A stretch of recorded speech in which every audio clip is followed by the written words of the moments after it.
اخرك سواق توك توك. خد يلا. عليكم. بس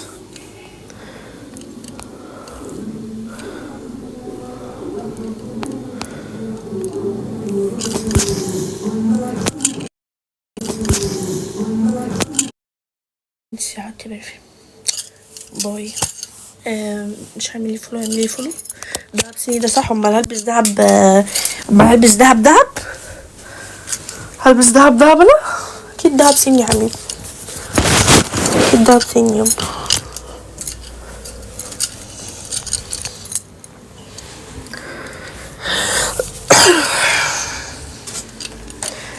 اللي مش هيعملي فولو يعملي فولو.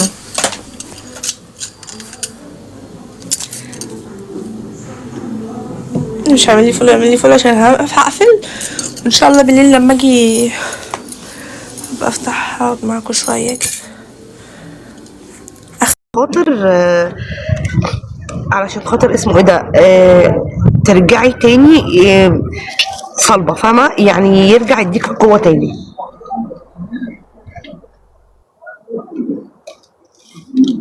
طيب انا هرد عليك يا توكي. يا طوكيو، بص طوكيو، انا هرد عليك. انت الموقف ده هيفرق معاك، عارف امتى؟ هيفرق معاك في حاجة واحدة، ان انت تكون انسان حذر بعد كده. ما يفرقش معاك ان انت ما تثقش في الناس، عادي اتعامل مع كل الناس بشكل كويس بشكل محترم و... وتعاملوا دايما يا جماعه في السيف سايد. خليك دايما في منطقه الامان، مش اسرارك مش لاي ناس. المواضيع اللي تخصك، المواضيع الحساسه خليها لنفسك. عايز تاخد راي حد، روح خد راي حد ذو خبره، مش ذو قرب، لا ذو خبره.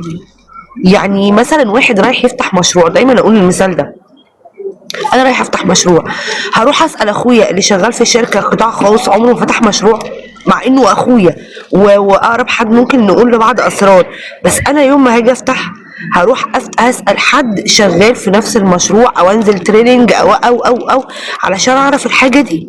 دي حاجه. تاني حاجه